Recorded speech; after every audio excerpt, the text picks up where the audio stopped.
As always, we're ready to give you the best update as to which of the stories are on the front and back pages of the newspapers, but because they've been summarized on myjoyonline.com, it shows that we are bringing technology closer to you. But it also means that we're making it a lot more possible for you to get interactive. And just on our WhatsApp line, that is 0560 800,000. We've gotten a lot of messages. We read a lot of them for you. But please, let's look at what the stories are on the front and back pages of the newspapers. Then we get on with it.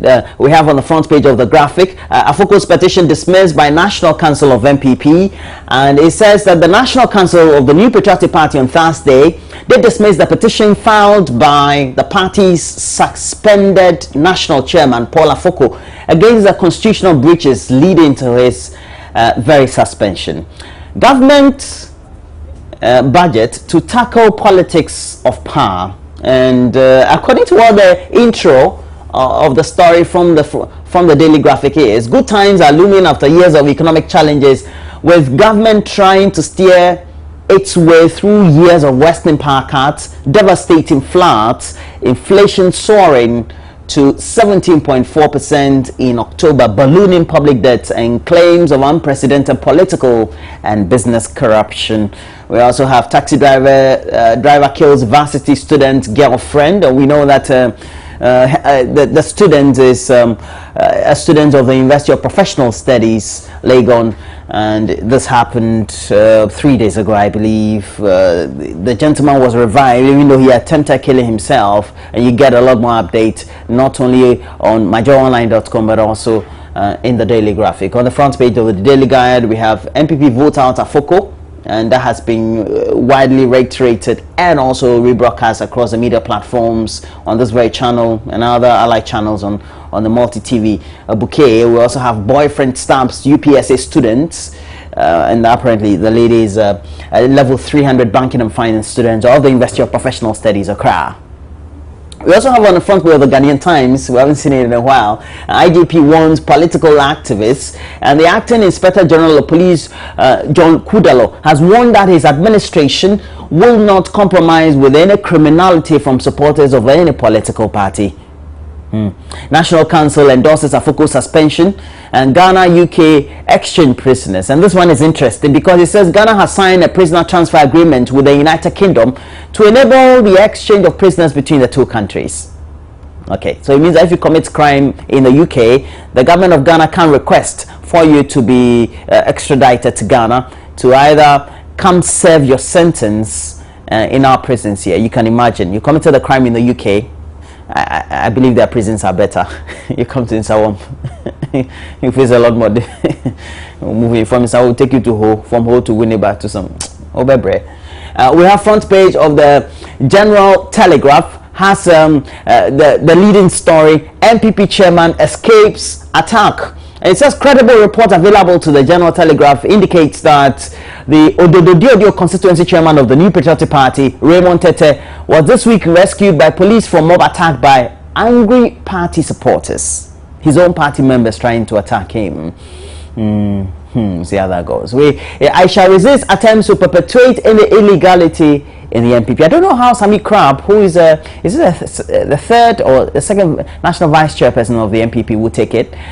He's the second national vice chairperson. He says the decision taken early on, which now has been affirmed by the National Council of the party to suspend Paul Afoko, is an illegality. I don't know how you take it now. And the front page of the Today newspaper has a story: NDC fights traders over scrap metals. And just when the brouhaha over the redevelopment of the KJTIA terminal was, I guess, dying down, another one has arisen as two different factions within the ruling NDC and some members of the KJTIA Traders Association. They've clashed over the debris at the terminal. Scrap metal is a good trade, though, for those of you who know how the trade is done. It's a good trade. So it's a lot of money we're talking about. Tension in North Tongue. There's seeming tension, according to the Today newspaper, in the North Tongue constituency of the ruling NDC of the Volta region, following disqualification of one of the parliamentary aspirants, Christopher Kofi Eleblu. Okay.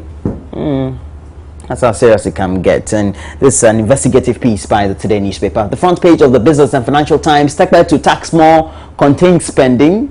And government is today expected to tell Ghanaians and the investor community of plans to contain fiscal slippages. And we know we're going to discuss the budget a lot more on this very show for today, because the Minister of Finance will be before Parliament to do that very announcement as far as what the content of the 2016 financial statement of government is.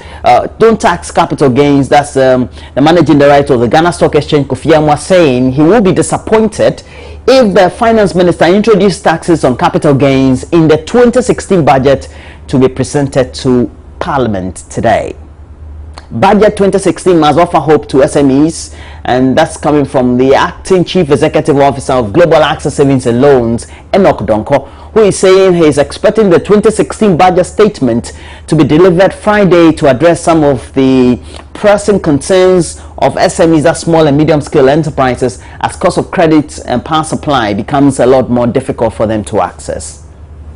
So those are the stories we have, summarized stories featuring or featured on the front and back pages of the various newspapers. As always, please make sure that you send us a lot of those messages still coming in on the social media platforms. We have on Facebook, Join Us on TV, which has a link on our Twitter handle at Join Us on TV, and foremostly our WhatsApp number 0560 800,000. Now let's look at some of the stories that have been featured on other news portals as well, and straight away we look at the main news portal we have, myjoyonline.com. That's where we look at first. MPP suspend Wild West chairman for demonstrating against Afoko suspension, and perhaps you didn't know that they will affirm the decision. That's the National Council. Now it's been affirmed, so I guess you'll be a lone ranger, or many of them will be lone rangers, so to speak. We have the opposition, New Patriotic Party, suspending its Wild West constituency chairman, Alhaji Abudi Seidu, known to many in his circles as Major.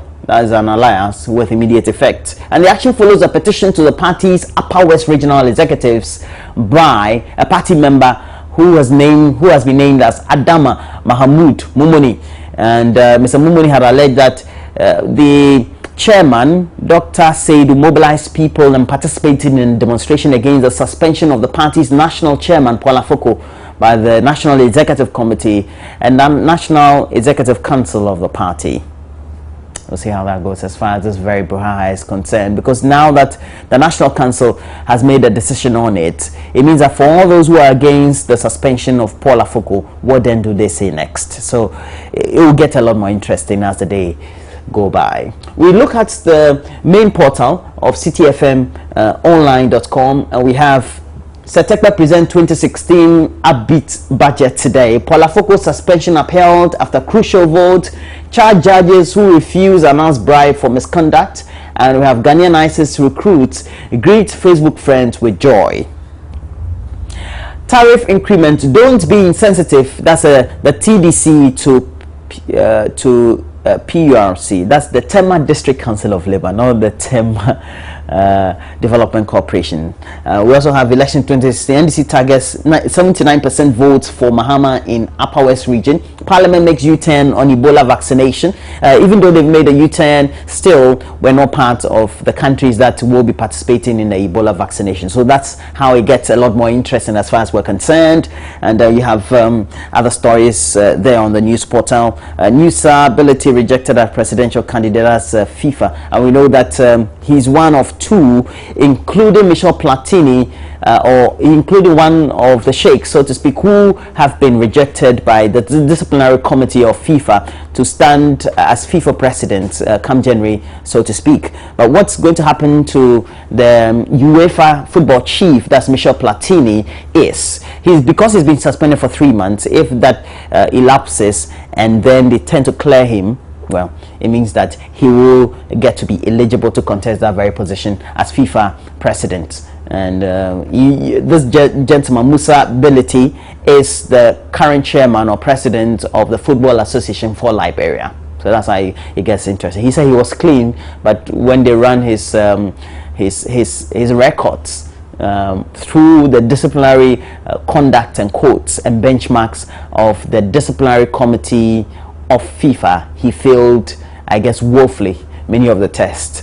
We now have to look at the BBC as well, and we have this one, Europe fund not enough for Africa. Now we click on this and then we'll try to read a lot more to get an insight into what the story really is saying, and then we'll try to see what the story also says. As far as this is concerned, it says the 1.9 billion US dollars that for many of you who like using the British pound, 1.2 billion pounds European fund to tackle African migration is not sufficient, and that is coming from several African leaders who had been meeting in the Mediterranean country of Malta, and they said it was one of several measures Europe and Africa's leaders had agreed to reduce the flow of people into Europe. And so the leaders said their aim was to address the root causes of migration. And we know that some of the root causes included the lack of employment in many of those countries,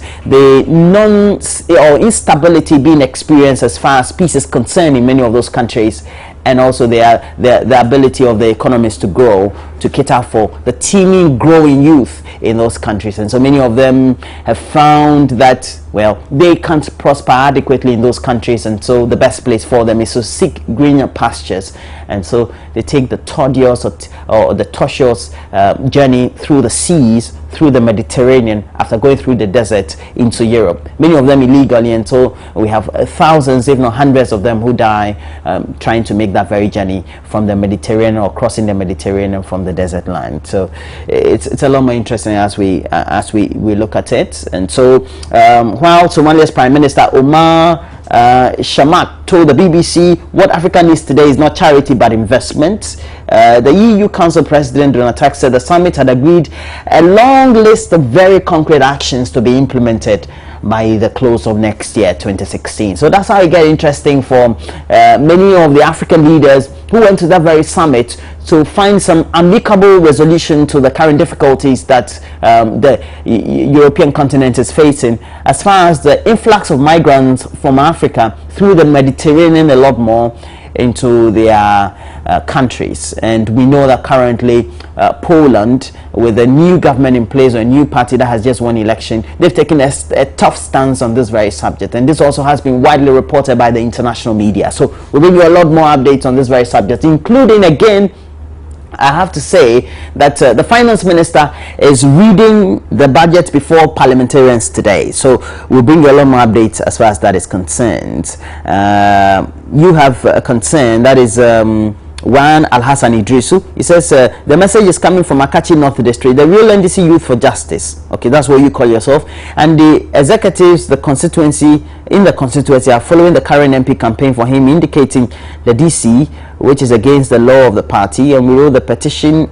We need a lot more clarity as far as this is concerned. It becomes a lot more difficult, you know, sometimes when you want to peruse the messages, try to see what is not good enough. And he says, I have pity for the two young robbers. It says this is too many young people in Ghana's prisons, and please, Volta region cocoa areas need more commitment and security to prevent cocoa smuggling into neighboring Togo and other areas, you say. And we have this one. Good morning to you all. He says there's a very important exercise ongoing in the GES, that is validation of certificates. My beef is that this exercise should not be targeted only at teachers, but should be extended to other institutions such as the police, I agree with you, the army, the SEPs, etc. And that's from Pasarani, who is texting out from Logba in the Volta region. Why does MPP like destroying themselves? They shot themselves in the foot. The decision was not thought through properly, and that's from a concerned person. It's called Kosovo, or the decision was taken by the National Executive Committee and subsequently affirmed by the National Council. So Paul Afoko should take the next decision in good faith and let peace prevail within the MPP. You have not stated your name. And you also have this one. It says there's nothing in the budget for unemployed graduate like me. It will be time wasting to follow the presentation. And that is from Kwame Abramtie. Okay, I'll read the last one for you before we take a break. And it says You want the budget to address labor unemployment, especially by having a second look at human slavery phenomenon in Ghana, now termed labor outsourcing. You haven't brought your name, but you're concerned about this as well. And I think those guys are suspending NPP not Afoko, and that's from Akogo. You say you are concerned, you are giving her this very message from Bongo. And this last one from Samuel Okra, Kokomemle here in Accra. And you are saying, I've known Freddie Blaze since childhood and as a good friend, and he's hardworking, peaceful minded and committed. That's why he's been made the first deputy speaker during the reign of President Kufuor, and you're saying that he'll do a very good thing as the acting chairman of the party. We're now taking a break. When we come back, Baba Tando will be here with a lot more sports. And we know that the Black Stars, they've touched down in Comoros, and they'll be playing their counterpart, I believe, today. So a lot more updates for you as far as the FIFA qualifiers are concerned and other important matches and games being played around.